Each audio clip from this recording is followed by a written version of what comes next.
Hello and welcome to a new video. This is part 7 of the Forbidden project, and in this part I will be replacing the wheel bearings and the bearings in the sprocket carrier. So first up I need to remove the bearings, and I do this by using an old screwdriver and just hammering out the bearings from the other side. I start with the front wheel, then with the back wheel, and then with the sprocket carrier. It's a really straightforward job. Just find an edge of the bearing and hammer it out, and that's it.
The wheel bearings came out fairly easily. The bearings in the sprocket carrier took a little bit more work, but they also came out fairly easily. So taking the bearings out is just a really straightforward job.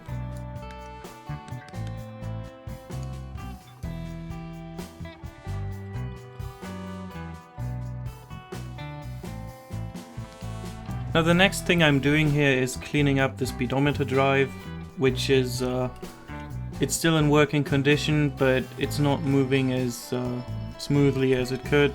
So here I'm just taking some cleaner and a toothbrush and getting all the grime off. And after that I just take it apart and let it soak in cleaner and put it back together, and that's it.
Now before assembling, I just take a bit of grease and spread it throughout the speedometer drive and make sure that it gets into the gears and that everything is properly lubed up, and then I just put everything back together and that's it.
Before I assemble the wheels with the new bearings, I've decided that both wheels really need a good cleanup, and they've got grime and dirt and everything and dust stuck on them that's been in there for like decades. So I've just taken a bucket, taken some wheel cleaner and some other cleaners and some water, and I'm just cleaning the wheels on a bucket to make sure that the dirty water and dirty cleaner just is collected in a bucket and doesn't pollute the environment or the place where I'm working.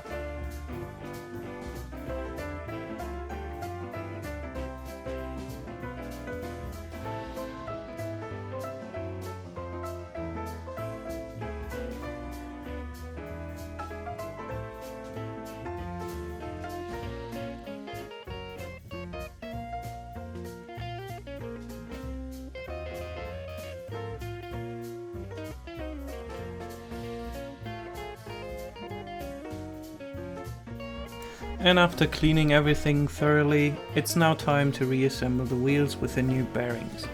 So I'm starting with the rear wheel here, and the bearings that go into this wheel are SKF 63022Z with a size of 15mm inner diameter, 42mm outer diameter and 13mm in height. The bearings for the rear wheel went in the easiest. I could simply take a socket that fits on the outer ring of the bearing and hammer them in using just a hammer and a piece of wood.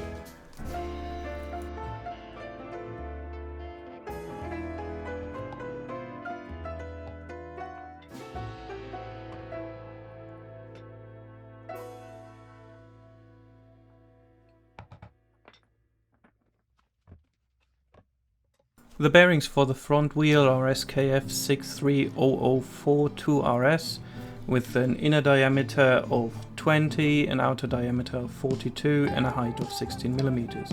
These bearings didn't want to go in as easily as the other ones did, so I put them in a plastic bag and put them in the fridge so that the metal shrinks a little bit, and after a while I can take them out and try to put them in again and it will be a little bit easier.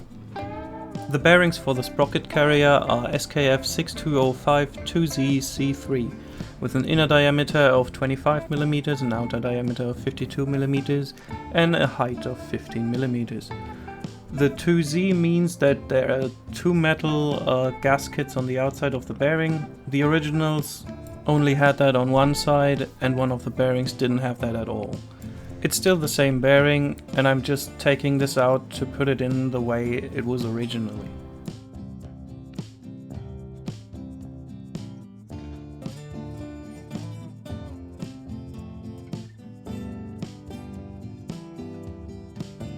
I also grease up the inside of the sprocket carrier to make sure that the bearings will have access to grease when the wheel is in use later on.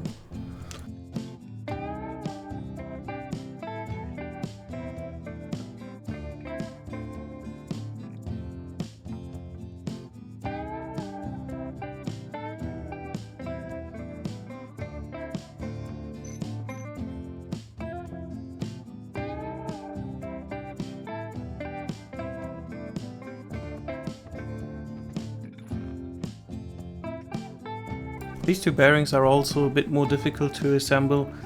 I have a bearing press that I use for this. At first I'm just trying it with a hammer, but I see that it doesn't work, so I take out the bearing press and just assemble the whole thing using the press.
With both the rear wheel and the sprocket carrier finished, I assemble both of the parts and the axle just to make sure that everything is together and nothing gets lost until I put the wheel into the bike.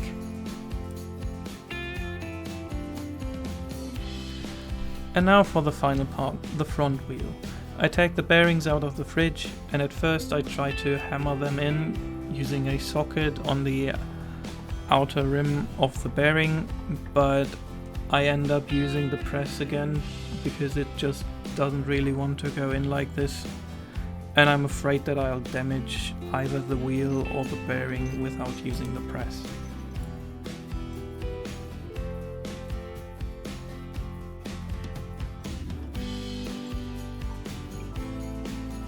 As you can see in the video, I'm using a different threaded rod for the press for the front wheel than I used before. This is because the original threaded rod is just not long enough to reach through the whole wheel. The thread rod that I have lying around fortunately has the same thread size as the original one did, so I can just use it as a replacement, and the press works just fine like this.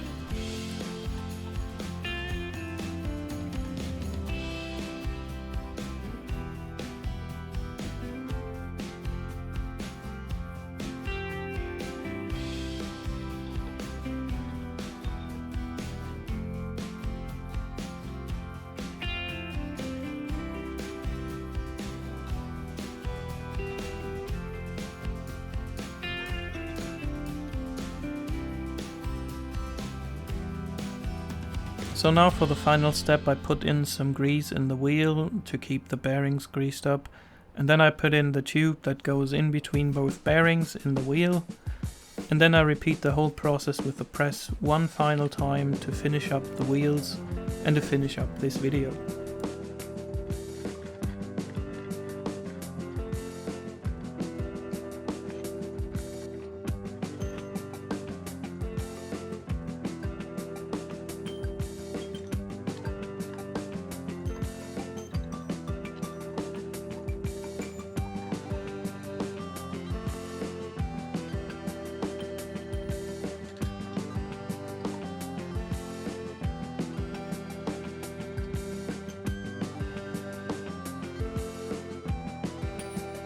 Thank you very much for watching, and I hope to see you again on another video. Goodbye!